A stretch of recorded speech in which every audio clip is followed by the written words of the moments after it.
Hey everybody, welcome back and sorry for the delay.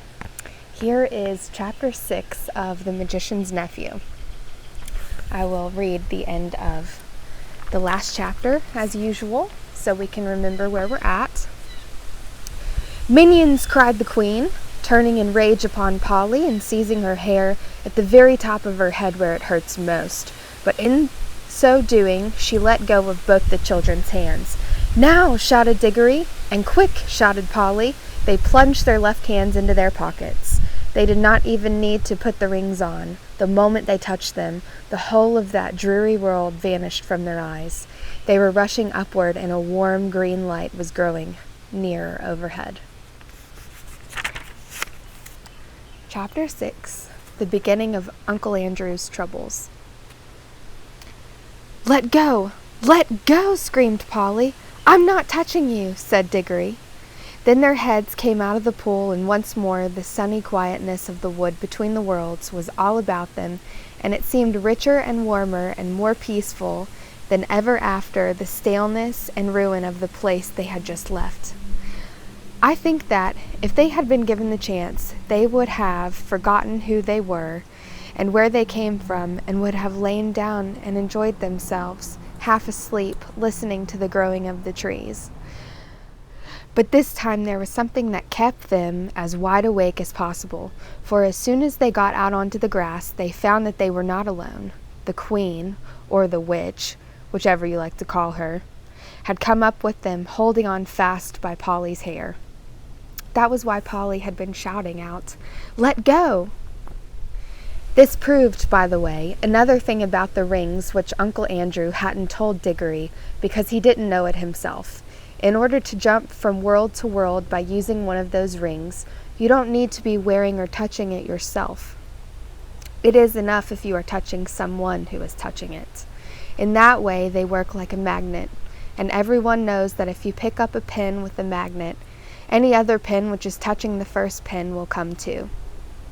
Now that you saw her in the wood, Queen Jadis looked different. She was much paler than she had been, so pale that hardly any of her beauty was left, and she was stooped and seemed to be finding it hard to breathe, as if the air of that place stifled her. Neither of the children felt in the least afraid of her now. "Let go! Let go of my hair," said Polly. "What do you mean by it?" "Here, let go of her hair at once," said Diggory. They both turned and struggled with her. They were stronger than she, and in a few seconds they had forced her to let go. She reeled back, panting, and there was a look of terror in her eyes. "Quick, Diggory," said Polly. "Change rings and into the pool." "Help! Help! Mercy!" cried the witch in a faint voice, staggering after them. "Take me with you. You cannot mean to leave me in this horrible place. It's killing me." "It's a reason of state," said Polly spitefully. "Like when you killed all those people in your own world. Do be quick, Diggory." They had put on their green rings, but Diggory said, "Oh, bother, what are we to do?" He couldn't help feeling a little sorry for the queen. "Oh, don't be such an ass," said Polly. 10 to 1 she's only shamming." "Do come on!" And then both children plunged into the home pool. It's a good thing we made that mark, thought Polly. But as they jumped, Diggory felt that large cold finger and thumb had caught him by the ear.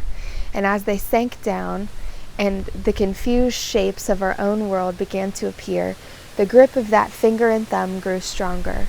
The witch was apparently recovering her strength. Diggory struggled and kicked, but it was not of the least use. In that moment they found themselves in Uncle Andrew's study, and there was Uncle Andrew himself staring at the wonderful creature that Diggory had brought back from beyond the world. And well he might stare. Diggory and Polly stared too. There was no doubt that the witch had gotten over her faintness, and now that one saw her in our own world, with ordinary things around her, she fairly took one's breath away. In Charn she had been alarming enough. In London she was terrifying. For one thing, they had not realized until now how very big she was. Hardly human was what Diggory thought when he looked at her. Then they might have been right, for some say that there is a giantess blood in the royal family of Charn. But even her height was nothing compared with her beauty. her fierceness, and her wildness. She looked 10 times more alive than most of the people one meets in London. Uncle Andrew was bowing and rubbing his hands and looking, to tell the truth, extremely frightened. He seemed a little shrimp of a creature beside the witch, and yet, as Polly said afterward, there was a sort of likeness between her face and his, something in the expression. It was the look that all wicked magicians have, the mark, which Jadis had said she could not find in Diggory's face. One good thing about seeing the two together, was that you would never again be afraid of Uncle Andrew, any more than you'd be afraid of a worm after you'd met a rattlesnake, or afraid of a cow after you've met a mad bull.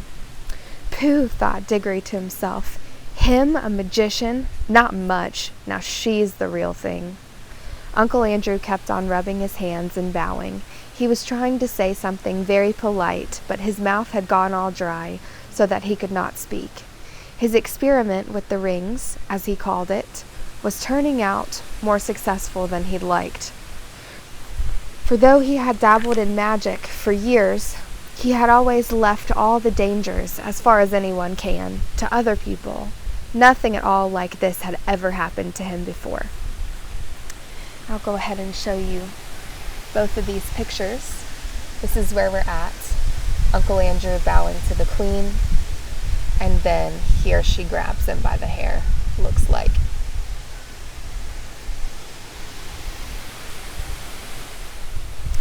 Then Jadis spoke, not very loud, but there was something in her voice that made the whole room quiver. "Where is the magician who has called me into this world?" Ah, madam," gasped Uncle Andrew. "I am most honored, highly gratified, a most unexpected pleasure. If only I had the opportunity of making any preparations, where is the magician, fool?" said Jadis. I am, madam. I hope you will excuse any liberty these naughty children have taken." "I assure you there was no intention." "You," said the Queen in a still more terrible voice. Then, in one stride, she crossed the room, seized a great handful of Uncle Andrew's gray hair, and pulled his head back so that his face looked up into hers. Then she studied his face, just as she had studied Diggory's face in the Palace of Charn. He blinked and licked his lips nervously all the time. At last she let him go, so suddenly that he had reeled back against the wall. "I see," she said scornfully. "You are a magician of a sort. Stand up, dog, and don't sprawl there as if you were speaking to your equals. How do you come to know magic? You are not of royal blood, I'll swear." "Well, not perhaps in the strict sense," stammered Uncle Andrew. "Not exactly royal, ma'am. The Ketterleys are, however, a very old family. An old Dorsetshire family, ma'am." "Peace," said the witch.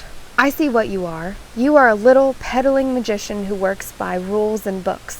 There is no real magic in your blood and heart. Your kind was made an end of in my world 1,000 years ago, but here I shall allow you to be my servant."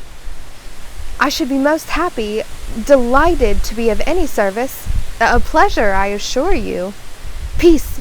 You talk far too much. Listen to your first task. I see we are in a large city.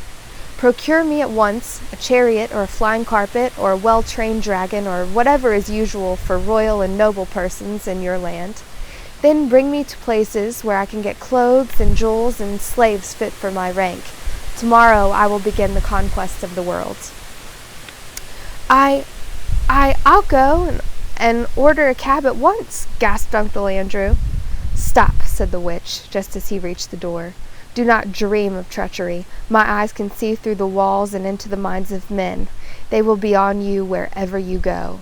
At the first sign of disobedience, I will lay such spells on you that anything you sit down on will feel like a red-hot iron.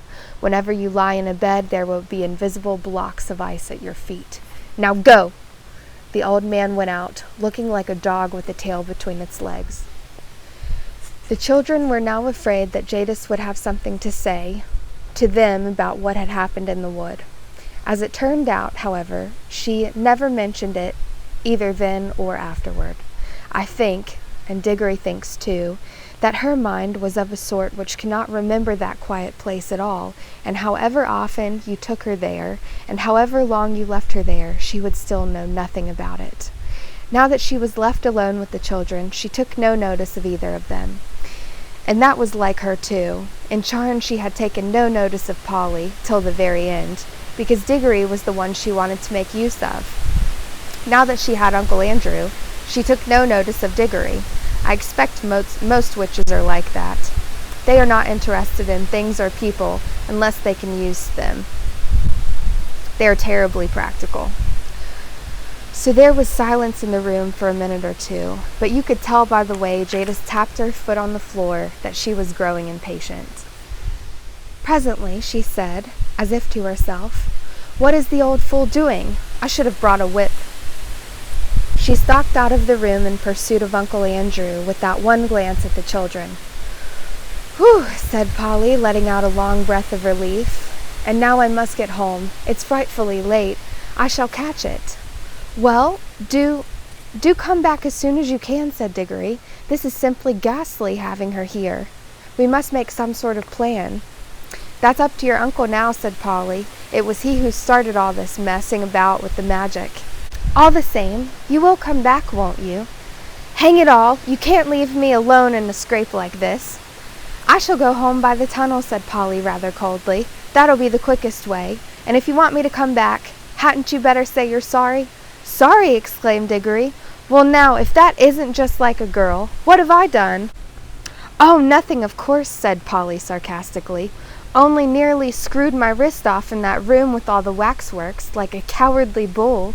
Only struck the bell with the hammer, like a silly idiot. Only turned back in the wood so that she had time to catch hold of you before we jumped into our own pool. That's all." "Oh," said Diggory, very surprised. "Well, all right, I'll say I'm sorry. And I really am sorry about what happened in the waxworks room. There, I've said I'm sorry, and now do be decent and come back. I shall be in a frightful hole if you don't. I don't see what's going to happen to you. It's Mr. Ketterly who's going to sit on red-hot chairs and have ice in his bed, isn't it?" "It isn't that sort of thing," said Diggory. "What I'm bothered about is Mother. Suppose that creature went into her room. She might frighten her to death." "Oh, I see," said Polly in a rather different voice. "All right. We'll call it Pax. I'll come back, if I can. But I must go now." And she crawled through that little door into the tunnel, and that dark place among the rafters which had seemed so exciting and adventurous a few hours ago seemed quite tame and homely now. We must now go back to Uncle Andrew. His poor old heart went pit-a-pat as he staggered down the attic stairs, and he kept on dabbing at his forehead with the handkerchief. When he reached his bedroom, which was the floor below, he locked himself in, and the very first thing he did was to grope in his wardrobe for a bottle and a wine-glass, which he always kept hidden there where Aunt Letty could not find him. He poured himself out a glassful of some nasty grown-up drink, drank it off at one gulp. Then he drew a deep breath. "Upon my word," he said to himself, "I'm dreadfully shaken. Most upsetting. And at my time of life—" He poured out a second glass and drank it too, and then he began to change his clothes. You have never seen such clothes, but I can remember them. He put on a very high, shiny, stiff collar of the sort that made you hold your chin up all the time. He put on a white waistcoat with a pattern on it, and arranged his gold watch chain across the front. He put on his best frock coat, the one he kept for weddings and funerals, and he got out his best tall hat and polished it up. There was a vase of flowers, put there by Aunt Letty, on his dressing table. He took one and put it in his buttonhole. He took a clean handkerchief, a lovely one such as you couldn't buy today, out of the little left-hand drawer and put a few drops of scent on it. He took his eyeglass, the thick black ribbon, and screwed it into his eye, and then he looked at himself in the mirror. Children have one kind of silliness, as you know, and grown-ups have another kind. At this moment, Uncle Andrew was beginning to be silly in a very grown-up way. Now that the witch was no longer in the same room with him, he was quickly forgetting how she had frightened him, and thinking more and more of her wonderful beauty. He kept on saying to himself, "A dim fine woman, sir, a dim fine woman. A superb creature." He had also somehow managed to forget that it was the children who had got hold of this superb creature.